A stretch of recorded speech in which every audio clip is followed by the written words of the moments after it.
Mm-hmm. I'm gone. And Deontay came over. He said, man, I don't know how you just did what you did. He knew I was under that water. You know what I'm Right. saying?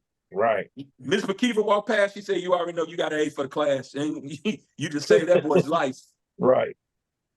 And I'm on the bus and I'm coming home. And I never told nobody that story about me under the water until later. I told my sons and things like that. But that's why I don't need the book. The book is nothing but a reference guide to me. It's my life experiences that allow me to know who he is because he's given me those references.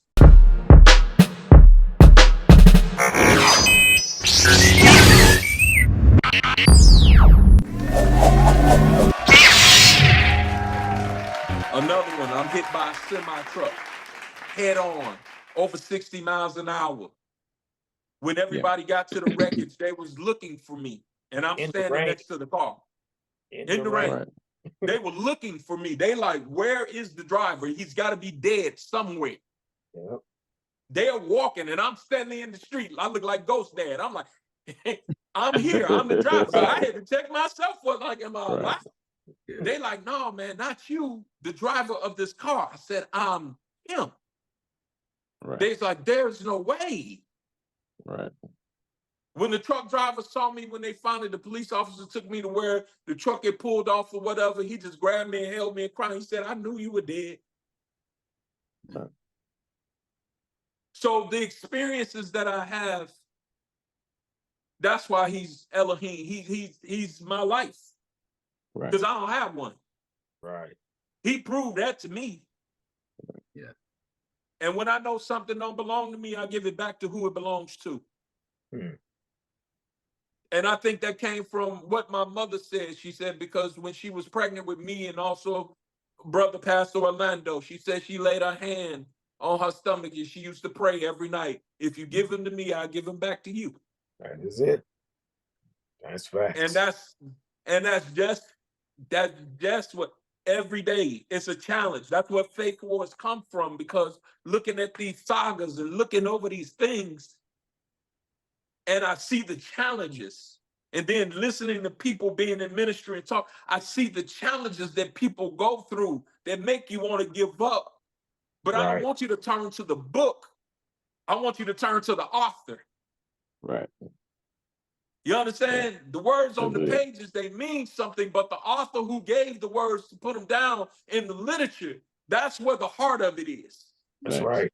That's a fact. People are living their lives daily trying to answer to this book. The book ain't the answers. The answers lie right before you. They lie in your heart every day, or should I say your heart every day, that put you through every situation you can go through just so you'll learn to trust him. That's why we have faith wars. Because God is trying to get you, the Lord, our Savior, he's trying to get you to the place where you trust him and no one else. So that's why he's faith to me as my last one. Because I can't trust nobody else. I tried it. I tried trusting other people. I tried trusting other things, listening to this, and then I can't trust nobody else, because everything else at some point has proven, and even me probably to some people, has proven somewhere to not be solid enough. But he ain't never let me down. That's right. Yeah.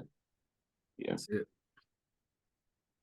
So in my all, to all that has been done, it ain't the scriptures and the pictures.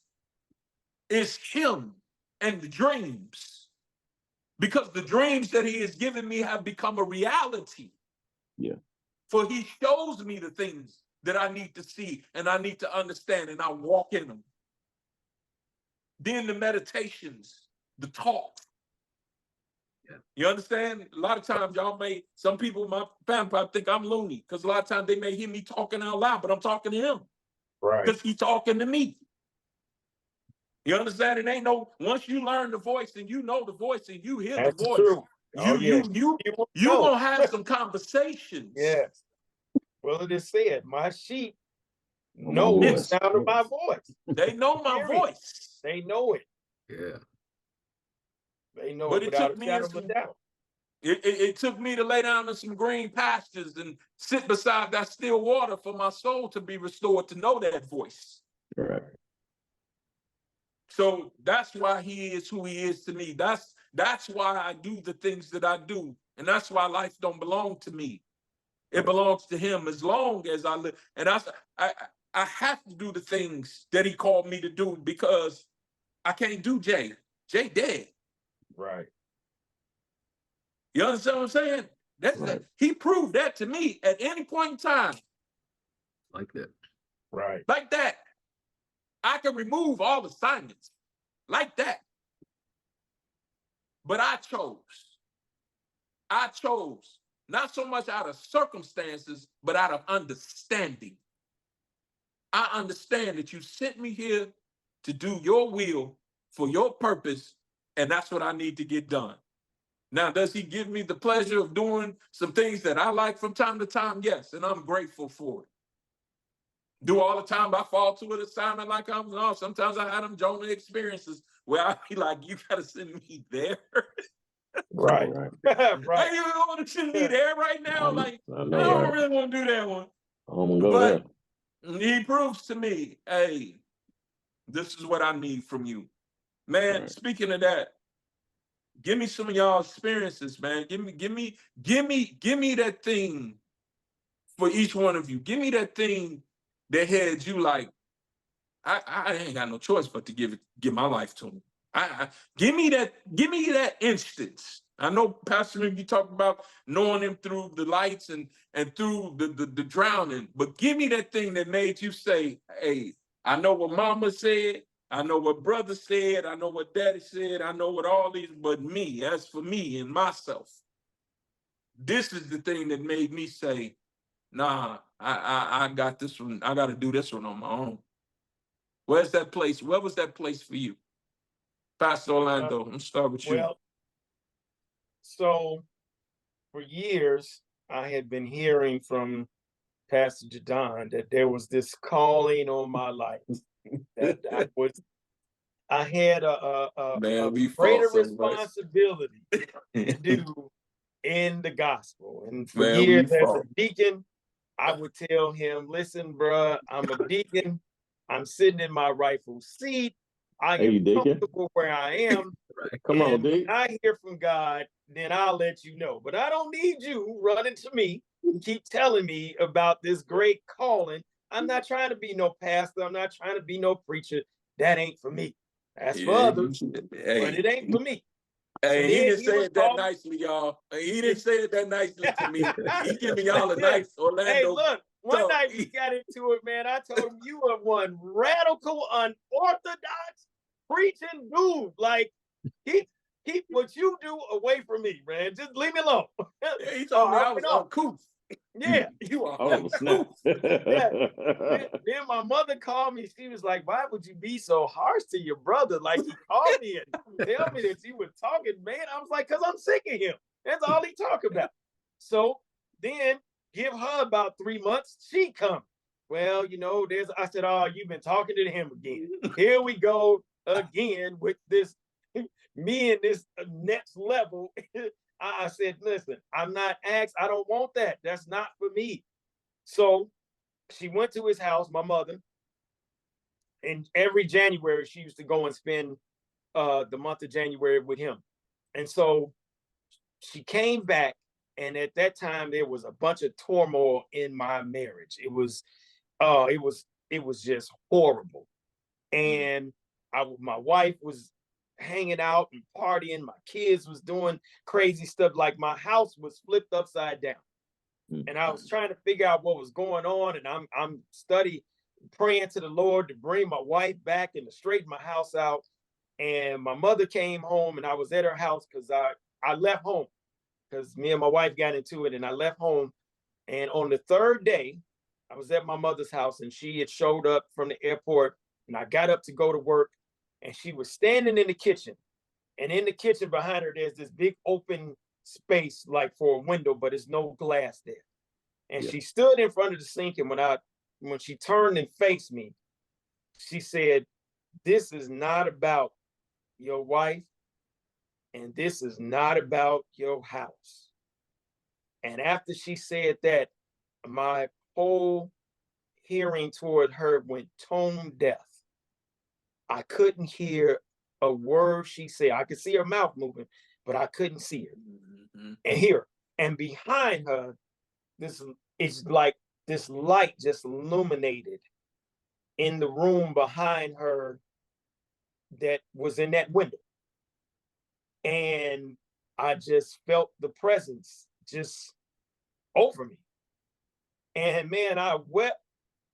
I cried so hard. It was just so sorrowful and so powerful. And I was like, I know. You don't have to say nothing else.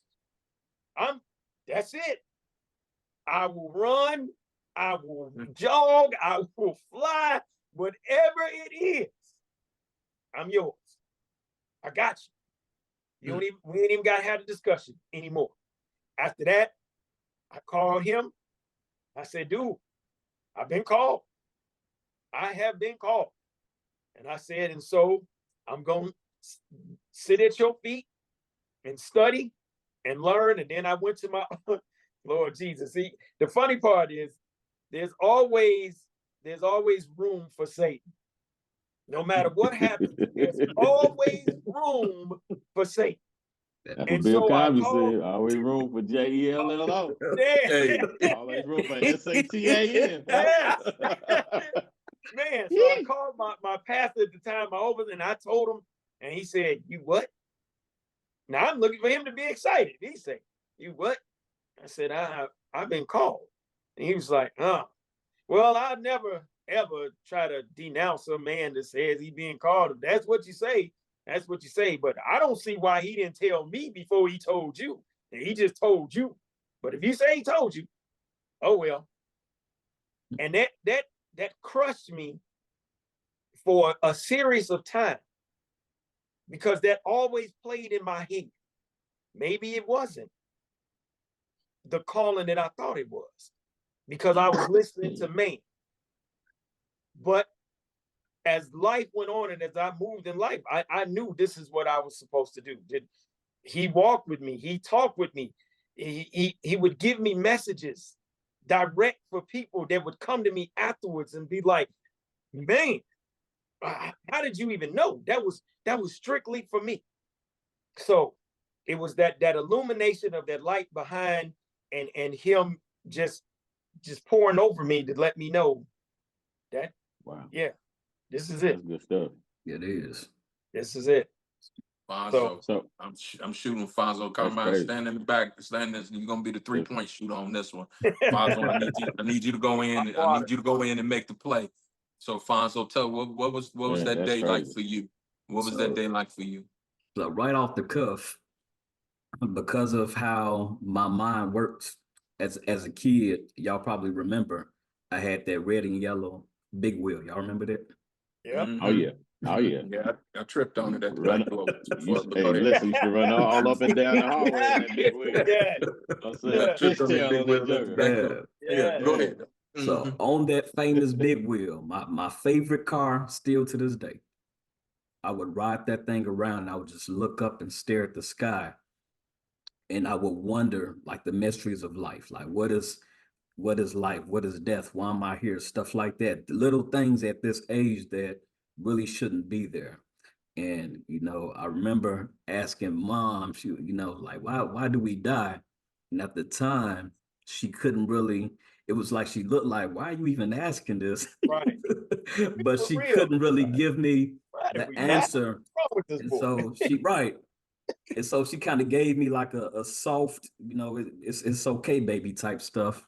And so with that, just to give just the foundation of the fast forward, because of the hard questions, so many of them, so much where when I'm reading the Bible, you have all these, I'm gonna say just people, we're people. You have all these people in church in these places, and when you ask a lot of the hard questions, I think we're so caught up in the routine of the norm of church that you don't encounter many people that can answer them. And so it was for this reason I was out. Yeah. So I pretty much was right on the verge of being atheist. Just, with this God stuff, back burner. Like nobody can answer all the hard stuff, all this kind of stuff.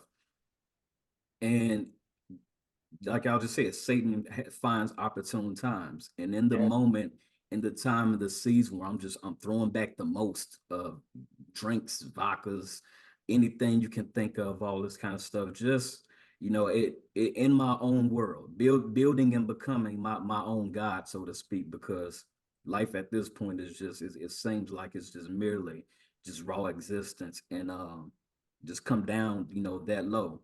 And the atheist was sent to save me. Wow. So I end up Wow. getting before this guy who just comes out of nowhere. And the enemy, of course, sent them to derail me. That was all I really needed. And so he's talking good, very articulate dude, very savvy. Yeah. All his research on all the reasons why we should definitely not believe in the God, with all the sciences, technology, the histories, just all kind of stuff that's tied into that. All of it. Yeah. That's right up his lane. Yeah. Go ahead. You already know at this That's time, right up. I'm like a lamb amongst a wolf. He's tearing it up.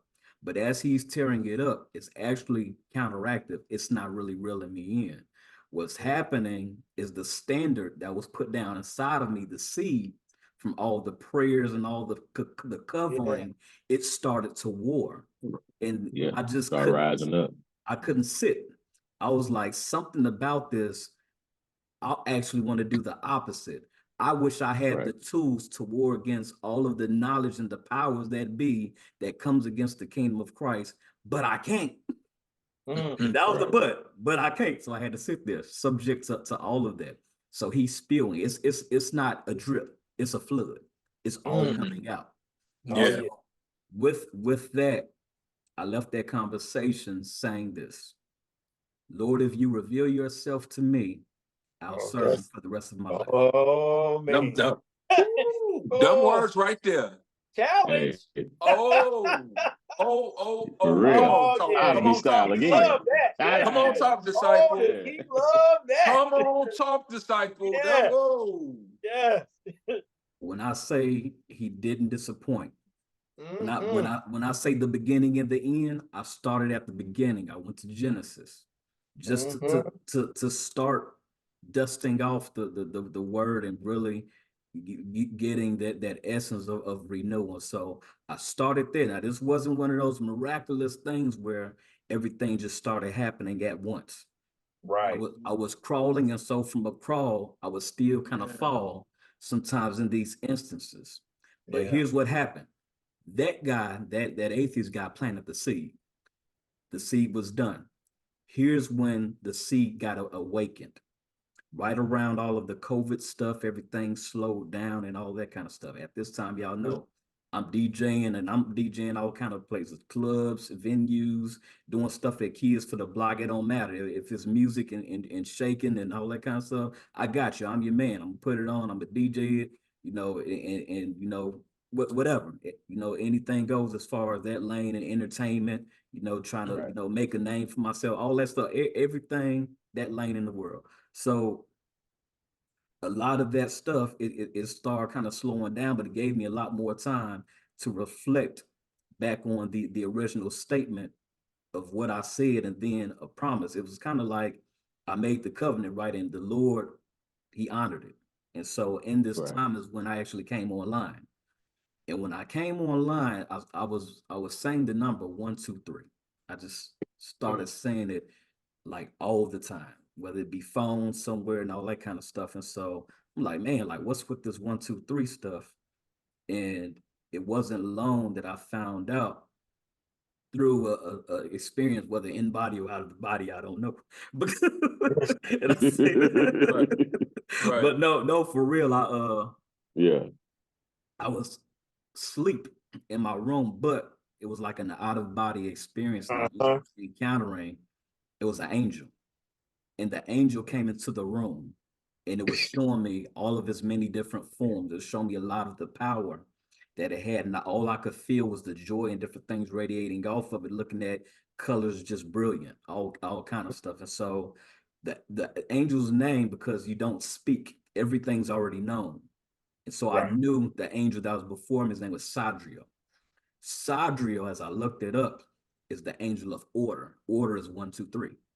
Wow. And it confirmed what would be the modern day disciples ministry, pretty much order, structure, getting the foundation and setting it up, you know, as far as establishment of the small portion he's given me as a light of the kingdom, which goes into a lot of the work that I do, as far as making things make sense and going into the word. And when I tell you after that, I began to get downloads. The word was never so clear. When I read the scriptures and things like that, it just started pouring in and everything made sense to the degree of where it set me up for the next conversations with many more people, just like the guy I was talking to where now it's not just one person. I'm taking on 2 people and different things like that with the same spirit coming at me, but it's not me that's warring against them.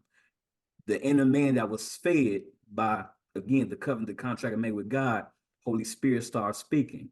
It was going to war and putting out all the fire that they was trying to throw on me, to the point of where they had to flee. This is not just on one occasion. This is several occasions throughout this process. And so this journey has got me to understand that, you know, God and the Lord is as real as you make him, giving your life, just like you said, loving him with your life, giving your life and all that kind of stuff. He'll honor the promises. And that is what I'm standing on. And that's what draws me closer to him every day, knowing that he did all of that for me. Right. That's awesome. That was good. Man. Come on, brother Carmine. What's your experience? I know you probably got multiple, but it's really one that really stands out, and I'm gonna try to be as concise because I don't know how much time I got, and I gotta get butt naked for this one. We lost Daddy. I wasn't fully going through a divorce. I was still praying on some things with my ex-wife. And I was really broken, right? Daddy had put some disclaimers out there that he wanted to happen before he passed. His ex-wife called me, ran up his bill for his funeral to about $12,000, said, y'all pay for it, figure it out, wouldn't give no information, made my chemicals in my body start going crazy. I am a type 2 diabetic. 3 days before the funeral, I'm in the hospital. Right. Y'all remember that? I do. Yes, I do. Kind of praying, got some stuff before the Father. I feel like my life, the things that he promised to me, because everything was going on track, ministry was going on track, family was going on track. I feel like God had let me down. I felt like he didn't love me. Yeah. I felt like he rejected me. You took my father, you took my family, you took my mentor. What else do I have left? Right. And here I gotta go. One of the things that he left don't mess me up. Come on. Was and I had to do eulogize. So I gotta eulogize my father. Right. In the midst of everything that's going on. Yeah. We get down there. I'm smiling, but I'm not okay. Y'all listen, I'm not okay.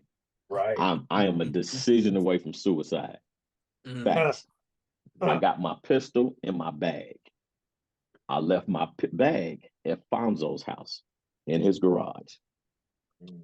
My ex-wife got in touch with me. I got into it really hot and heavy the day after Dad's funeral. The day after, I got into it really hot and heavy with her and the dude that they had with that they were situationizing with. Right. I got into it real bad with them. Somebody was gonna die that day.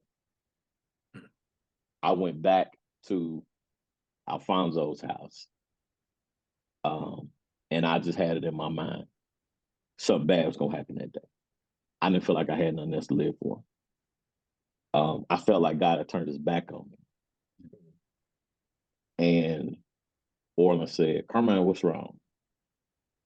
And I was just trying to get to my bag. I said, nothing, I'm good. Right. And for whatever reason, she grabbed what's wrong with you? Right. And then next thing I know, everybody's grabbing me. My phone goes off. Once somebody answers the phone, it's Orland it's somebody, but the dude is on the phone and he talking reckless. He talking big talk. He gonna kill it. He gonna do this. He don't even know. I got one of my firearms in my bag with his name on it. You understand? And I'm headed back that way. I never processed through Dad's death. I never processed through any of that. So at that moment, I was at my lowest, and I just I busted. Yeah. I busted, and I heard somebody say something. It just was a bunch of commotion that I caused. I ripped up bro's studio. Everybody was trying to hold me, and I just felt like I didn't have anything else to live for. Raven, oh man, don't do that. Raven said, no, he's hurt. Come here, bro. Yeah. I love you. God ain't forgot about you. God loves you. And everything in me just broke. Like the anger broke, the hurt broke, like it just broke. Because I was fighting everybody. I mean, and it really painted me in a bad light. I ain't never fought my brothers. Now I'm fighting me, man. Get off me. Y'all think listen. Right. It's 3 of them on me. I'm still going. Man, y'all get off me. It's going down. And I just broke. There was no fight. There was no anything. And one by one, God showed me how much he loved me because every one of my siblings came and reinforced that I felt like he didn't have for me anymore. Right. I felt like he didn't love me. I felt like he gave up on me. And every time one of them hugged me, every time one of y'all grabbed me, I could just feel his embrace. I could feel him saying, I love you. I haven't forsaken you because I felt like he forsaken me. Like everything I pray for my family and everything, I'm like, man, God, how you let this happen to me? Right. And every time they hugged me, I felt it. And it just solidified. That was the moment I knew God's grace and mercy and love will follow me all the days of my life. I preached it. I talked about it. But that day, I knew it. Couldn't nobody tell me nothing different. And the crazy part about it is my family, we so crazy sometimes, we'll make light and joke of serious stuff. Right. To this day, not one time, because that was a serious moment for me. Nobody has ever joked with me about that. Nobody, ever. Nobody has ever. You was a monster. That never. Nothing. It was always, bro, you good? Yeah. I think everybody felt the severity of what was going on because that was completely out of character. It was, but it wasn't. Correct. That's the nut side of me. But that day, I knew what God's love was. I experienced it 10 times, every hug, every mama that was there, which is crazy. All my bonus mom, like the love that everybody just expressed to me was like, come on, son, you okay? You know what I'm saying? No shame, no nothing, just you okay. Keep his bag now. Y'all get his bag. Get that bag. I think for me that day, what really struck me, we have a brother by the name of David. Oh, yeah. And David is one who keeps his emotions checked at all times. Oh, yeah. David's gonna keep his emotions checked. And that day, I remember he grabbed Carmine and he held him in the face. And he kept telling me, I love you too much to let you do anything, man. I'm not going to let you pass me. I love you too much. Yeah. Now, for Dave to say, I love you out in public in front of it, that meant something. Yeah, that's a tough one. That meant something. And so, hey, dude, that was a powerful day for all of us, man. Yeah. Man, that day, it meant for something else. But God switched it around and turned it into good. Yeah, bro. Yeah, bro. When that day, I knew. When they called me, because they called me like, get over here now. Whatever you doing, stop it, get over here now. And y'all know me, I felt coming to the house. I could feel it. Yeah. I could feel it. And everybody words were numb to me. And I went straight. I don't know if you can recall this, but I went straight to you and I was laying hands on you. And Raven said, he don't need a pastor right now. He needs a brother. Right. He needs a brother. Yeah. Yeah. Yeah. That's what she said. And I said, I understand. And I'm not coming as a pastor. I'm coming to take this that he has on him off of him. And Zani was sitting there because Zani was laying hands on you and praying. I don't think you even know this segment. No. And I grabbed you and I laid hands on you and, I spoke in tongues and everything. And I took on that. And I was so, when you do spiritual things, sometimes it bothers you physically. I was nauseous. I was nauseous. Like, you know what I'm saying? But I understand how to get things off of me. And I grabbed Zani and I said, you come with me too, so I can get this off of you. Right. And we went outside and we did a thing to get the spirit off of us. But what he was wrestling with that, listen, he would have carried out that assignment. Yes, he would have. Listen, so it was on my mind, brother. So that he wouldn't be where he is right now. That's right. That's a fact. That's right. That's how powerful. And this is what I want to say to those who are watching Faith Wars and those who are getting. The enemy knows your assignment before you do. Oh, man, yeah. And so his assignment is to stop you from being who you're called to be, so you don't affect somebody else to walk in their purpose as well. Come on, man. Come on, man. That's his job. And check this out. Now here I am again, married again, wonderful wife, love my wife. Hey, Lana, hey, ain't it Pooh? Whole nother story. Restored my family, you know what I'm saying? Just the stuff that God has restored is just incredible. Yeah. But the enemy's job was to stop you so that you wouldn't get to where you are now. Yeah, man. And if anybody would just take the moment and pause in that moment of anger, despair, hurt, loss, need help, all of those things, because you're at a place where it's hard to hear God, but he will send people to speak loudly for him. Absolutely. Yeah. Hey, and y'all did that, man. I wouldn't be here. I know this for a fact. Many of us. That's a moment in life. I would not be here today if he had not showed up how he did. Yeah.